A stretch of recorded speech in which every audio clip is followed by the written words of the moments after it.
이렇게 빨리 올라와도 괜찮은 것인가에 대한 이제 약간은 의문점이 들잖아요. 코스피가 너무 빨리 올라오고 있습니다. 그래서 과연 지금 코스피의 상승 속도 괜찮은 것인지 함께 진단을 해보도록 하겠습니다. 앵커 브리핑으로 함께 보시죠. 자, 우리나라 코스피 지수가 지금 절대 숫자만으로만 봐도 여러분들 이게 실감이 되십니까? S&P 500 지수보다 숫자 자체가 커졌습니다. 우리나라 코스피가 지금 7,400 가까이 있잖아요. 근데 S&P 500 지수가 지금 한 7,200, 300 요 사이거든요. 그러니까 절대적인 지수로 숫자로만 봐도 지금 S&P 500 지수를 코스피가 제쳤습니다.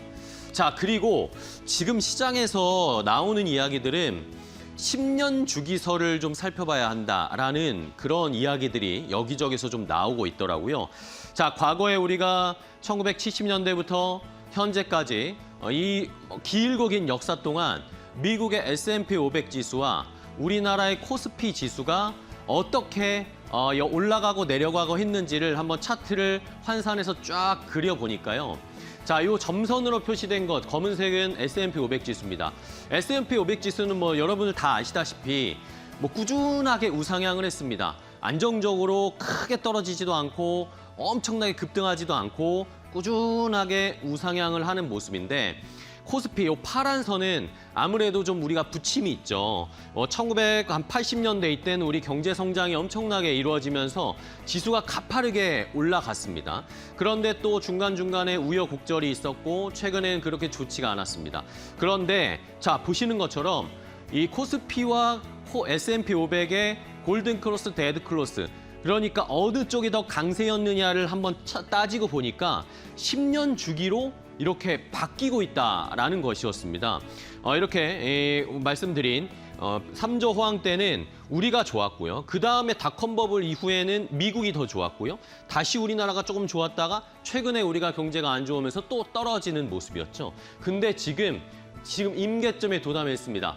이게 역전하려는 데드 크로스, 골든 크로스가 나타날 가능성이 있다라고 시장에서는 지금 예상을 하고 있는 상황이어서 공교롭게도 뭐 9년, 10년, 11년 이런 주기로 S&P 500 지수와 우리나라 코스피가 역전하고 다시 역전하는 그런 모습을 보이고 있습니다.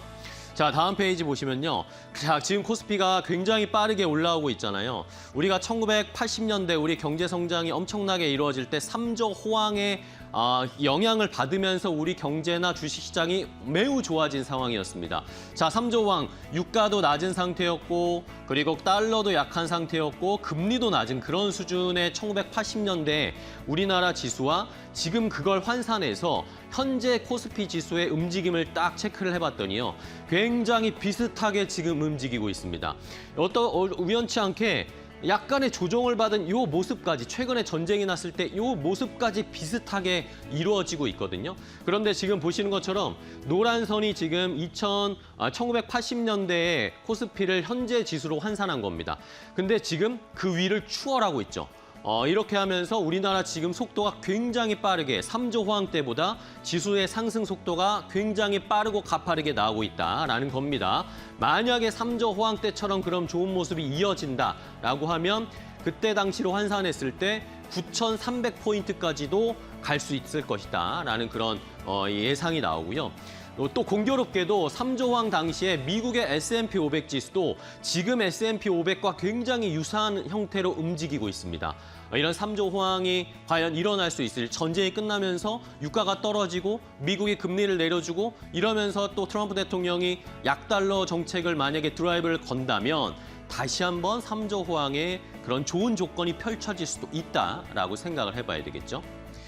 자, 그러면 또 한 번 주가가 엄청나게 우리 시장에서 올랐던 역사적인 기간이 있었는데 그때가 바로 닷컴 버블 때였습니다.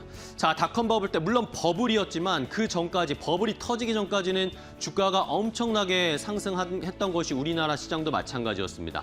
자, 그런데 아까 말씀드린 것처럼 우리가 3조 호황 때는 랠리를 지금 추월해서 압도를 하고 있는데 아직 닷컴 버블 때처럼 주가가 가파르게 올라가는 그 속도까지는 아직 미치지 못하고 있다라고 결론적으로 좀 나오고 있는 상황이고요. KB증권에서 분석을 했을 때 공교롭게도 우리나라 지수가 50일 이평선을 돌파하면서 이격도가 130%까지 벌어졌을 때 때마침 전쟁으로 조정을 받으면서 시장이 조금 안정화되는 모습을 보여줬고 그 뒤로 다시 튀어 올라가고 있습니다. 자, 그런데 신기하게 닷컴버블 당시 때도 공교롭게 이격도가 130% 정도 벌어졌을 때 조정이 나오기 시작했고 그 조정을 마치고 나니까 다시 한번 주가가 랠리를 펼치면서 신고가 행진을 펼쳤다라는 것도 그때와 비슷한 상황이 또 펼쳐질 수 있다. 물론 아주 좋은 상황일 때 말이죠. 좋은 조건들이 펼쳐졌을 때 그렇게 될 가능성들이 엿보인다라고 지금 시장에서는 긍정적인 회로를 돌리고 있는 상황입니다. 자, 그렇다면 이런 대세 상승장, 지금 어떻게 보면 우리 시장도 현재 작년부터 올해까지 대세 상승장의 시작이 됐잖아요. 그럼 과거에 우리나라에서 이런 경기나 실적 사이클이 확장되면서 주가가 막 치고 올라갈 때, 지수가 치고 올라갈 때 조정이 나오는 경우, 20% 넘게 조정이 나오는 경우는 공교롭게도 딱 역사적으로 4번밖에 없었다고 했습니다. 자, 80년대 말씀드렸던 것처럼 닷컴버 3조 호황 때 주가가 잘 가다가 한 번 18% 정도 조정을 받았거든요. 근데 그게 조정을 받은 게 한 3.5개월밖에 안 됐습니다. 짧은 조정을 받고 다시 치고 올라가는 패턴을 보여줬다. 그런데 닷컴버블 때도 비슷했어요. 또 치고 올라가다가 한 20% 정도의 조정을 받고 나서 이 조정이 끝나고 나니까 다시 한번 대세 상승장의 추가적인 피크가 찍혔다라는 겁니다. 자, 요 아래 두 개의 케이스 같은 경우에는 2000년대 초반, 초중반 때 이 브릭스가 한참 뜨거워 중국이나 이런 쪽이 뜰 때 우리나라 지수도 같이 올라갔던 적이 있었거든요. 근데 그 당시에는 조정을 받긴 받았습니다. 근데 그때는 이 조정의 기간이 좀 길었어요. 10개월 동안 조정을 받았고 이때도 역시 2007년 때도 10개월 정도의 조정을 받고 그래도 길게 조정을 받아도 다시 한번 치고 올라가는 모습은 비슷했다라는 거죠. 근데 시장에서는 현재는 이 아래 케이스보다는 위에 3조 호황이나 닷컴버블 때와 같은 상황이 지금 더 비슷하다. 그러니까 만약에 하반기에 조정이 나오더라도 짧게 조정을 받고 다시 치고 올라갈 가능성이 높다라고 현재까지는 이 증권 시장, 투자 시장에서는 예상을 하고 있는 상황이다라는 걸 참고를 해보시고요. 자, 마지막으로 그러면 우리가 1차적으로 상반기에 전쟁 때문에 약간의 조정을 받았습니다. 하반기에 만약에 뭔가 리스크가 생겨서 조정이 나올 가능성 뭐가 있을까 생각을 해봤을 때 지금 LS증권에서는 결국에는 미국에서 금리 어떻게 하느냐에 따라 달릴 것이다 라고 예상을 하고 있었습니다. 만약에 미국이 하반기에 금리 인하하는 선택을 한다 라고 하면 결국엔 AI 사이클과 금리 인하 유동성이 확대되는 것이 동반되면서 치고 올라갈 가능성이 높다라고 예상을 하고 있고요. 반면에 만약에 금리 인하의 시그널이 약해진다거나 금리 인하를 하지 않는 결정을 하게 되면 아무래도 조금 부담을 받으면서 이것을 빌미로 조정이 나올 수도 있을 시나리오, A 시나리오, B 시나리오를 한번 고려를 해보시면서 하반기까지의 투자 전략을 세워야 한다라는 그런 의견을 제시했습니다. 자, 시장이 굉장히 빠르게 올라오고 있습니다. 지금 빨리 올라오는 속도 잘 조절을 하시고 하반기에 변수들 뭐가 있는지 대비를 하시면서 코스피 상승 랠리를 한번 잘 즐겨보시기 바랍니다. 앵커 브리핑이었습니다.